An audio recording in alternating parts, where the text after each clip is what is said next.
देशभरातील लाखो वारकऱ्यांचं भाविकांचं श्रद्धास्थान असलेली इंद्रायणी अक्षरशः गटारगंगा झाली आहे। इंद्रायणीच्या उगमापासून म्हणजेच लोणावळ्यापासून इंद्रायणीची जी अवस्था आहे ती अशी आपल्याला वेगवेगळ्या ठिकाणी बघायला मिळते। अर्थातच यासाठी कारणीभूत आहे ते या नदीच्या दुतर्फा उभ्या राहिलेल्या ज्या कंपन्या किंवा मोठी महानगर आहेत त्या महानगरातील मैला मिश्रित पाणी आणि केमिकल मिश्रित पाणी जे आहे ते या नदीपात्रात कोणतीही प्रक्रिया न करता सोडलं जातं आणि त्यामुळे इंद्रायणी सातत्यानं अशा पद्धतीने किती प्रदूषित झाली हे आपल्या वेगवेगळ्या ठिकाणी अशा पद्धतीने आपल्याला बघायला मिळतंय। सध्या मी जिथे उभा आहे ते सिद्धभेट परिसर आहे। अर्थातच अलंकापुरी नगरीत माऊली ज्ञानेश्वर महाराज आणि त्यांचे बंधू ज्या ठिकाणी राहत होते ते हे सिद्धभेट माझ्या या डाव्या हाताला आहे आणि अगदी त्याच्या समोरच असलेली ही इंद्रायणी नदी आणि या इंद्रायणी नदीचं हे दृश्य अगदी कोणालाही मन हिलावणारं आहे। वारंवार या सगळ्या परिस्थितीकडे इथल्या नागरिकांनी लक्ष वेधण्याचा प्रयत्न केला।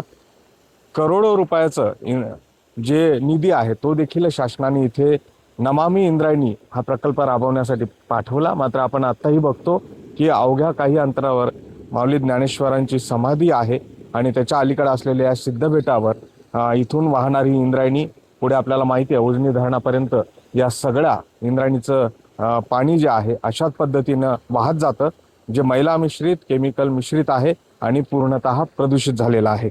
या आधी देखील आपण हे प्रकार अनेक वेळा समोर आणलेले आहेत।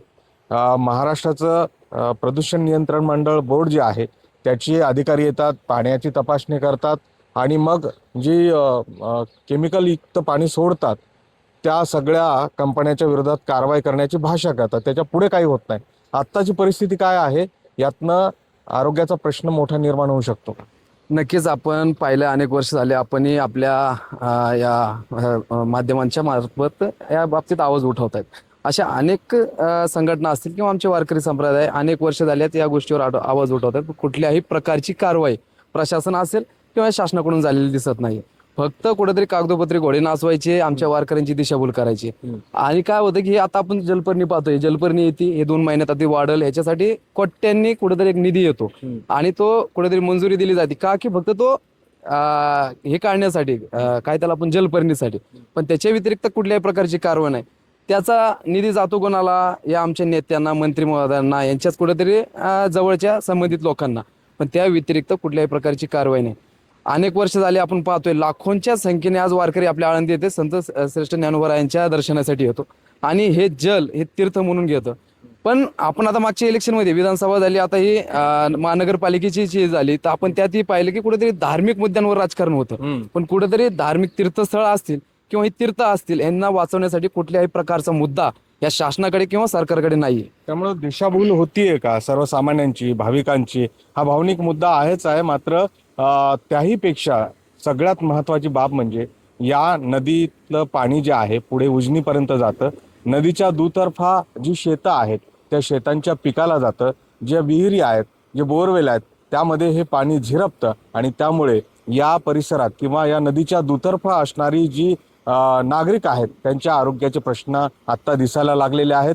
त्यांच्या अंगाला खाज येणे असेल, पिकांची जी नासाडी आहे ते होणे असेल किंवा सकस पीक उत्पन्न किंवा उत्पादित होत नाही त्याची कारणं देखील याच प्रदूषित पाण्यामध्ये आहेत आणि त्यामुळं या सगळ्या प्रश्नाकडे अतिशय गांभीर्यानं बघणं गरजेचं असताना सत्ताधारी असतील, विरोधक असतील, ते केवळ निवडणुकीच्या प्रचारात दंग आहेत का, सत्ता मिळवल्याच्या आनंदामध्ये आहेत का आणि इकडे दुर्लक्ष होतंय का, हा प्रश्न या निमित्तानं उभा राहिला आहे। सुरज पाटील, गोविंद वाकडे, न्यूज 18 मराठी, आळंदी।